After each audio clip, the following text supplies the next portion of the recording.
Now, look, this is already far different from the normal videos, it's short and there's no recap in the beginning, but I want to tell you what's happening with the series going forward. The series is actually going to dial it down a little bit to one video a month, at the very least. Sometimes there will be more in a month, sometimes there will be less, it all depends on how I'm feeling. On top of that, the series is going to embrace its goofy roots once again. There will still be narrative elements, but the more serious I took the series, the harder it got to work on, I found. So the focus is going to be on having fun with it instead. Now, with all that out of the way, let's get into it.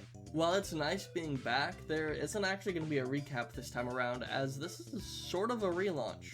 Now, the previous stuff still matters, but it's not necessarily indicative of what will happen with the series going forward. Normally, we cover an arc per episode here, but in order to help myself ease back into things since it's been so long, I actually want to cover what might have happened during the 3-year time skip leading to the next World Tournament. There's an important thing to note about the last episode. Freddy actually went to Kame House instead of just going straight to traveling on his own for 3 years, like Goku does in the original story. This is the start of what could potentially be a big shift, but I want to cover like 2 scenarios or ways that this could go, and I'll focus on the way I think it would go given what I've developed in regards to Freddy's character. So, there's 2 ways this can go, I think. One is that Freddy arrives to train at Kame House, but Roshi tells Freddy to travel for 3 years instead, similarly to Dragon Ball. Here's what I think would happen though. Freddy is likely driven more by his relationships here. Not to say Goku is a bad friend or something, but he's a bit more content with being absent if that's what he feels is necessary, like after the fight with Cell. Here, Freddy would probably decide to stick around and train with his friends instead of going on this journey. Freddy got to hear Grandpa Gohan mention how he liked his friends, and Freddy being alone, well, or killing really his only family he's ever known, also a robot bear, and dead, just straight up dead, he'd probably find himself very attached to his friends. The reason this is important is because Freddy is like a high tide. He raises all ships. Training with him is infinitely better for everyone else essentially. Due to his greater strength, he's going to help everyone else grow stronger. Essentially, it's like if you started playing a game with your friend who's already really good. You're going to get better quicker because he's already good, and you're going to pick up on either more advanced stuff, or you're just going to become a better player overall. Now, I'll be honest, I'm no power scaling master, nor am I someone who knows the exact power levels of these characters at every point in the original story. The best I can really do is give my thoughts on where they might be after all of this training. In an attempt to play things safe, even though this seems like such a jump, I'm gonna put Krillin and Yamcha at about the same level they're on before they start training for Nappa and Vegeta's arrival in the original story.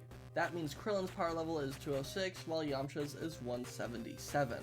Now I know this seems like it might change things in the next arc, but at these levels, I think Tien could still beat Yamcha. Especially with Chatsu's help, it's probably a pretty close fight, but a win for Tien.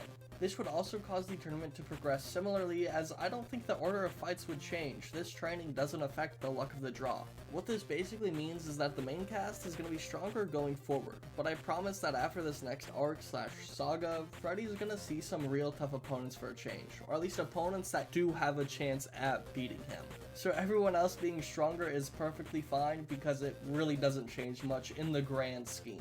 Having gone over the effects this change has, is there anything else to note? Well, probably not. Realistically, Freddy's going to be focusing on training. Of course, his relationships with everyone will grow, but the main point of this time is to grow stronger. I don't think there's a lot else that's going to go on, at least for Freddy. Sadly, what this means is that while the effect this training has on the future is important, in the present, there's not a lot that comes out of it. No massive developments for any of these characters, other than just being closer to each other as friends. The reason for most of this is just because there's not a lot else for these characters to do, as the World Tournament is what pretty much everyone is focused on. Simply, Freddy just doesn't have much of a life outside of training for this tournament at this point in time. Freddy probably grows more accustomed to the way the world works though. He'd be spending more time with everyone and might be going into the city more on trips to get groceries or something, so that is a change of sorts. but again, it just doesn't impact much right now. Look, I know there's not a lot to comment on sadly, but this episode is a good way for me to get back into the swing of things with Freddy in Dragon Ball. It's a different style of video than what I have been making recently, and it's been a while, so I wanted to start easy rather than taking on a new arc after over a month of not working on the series. This does mean, however, that next time we'll be looking at a proper spectacle when Son Freddy meets Tien Shinhan at the 22nd World Tournament.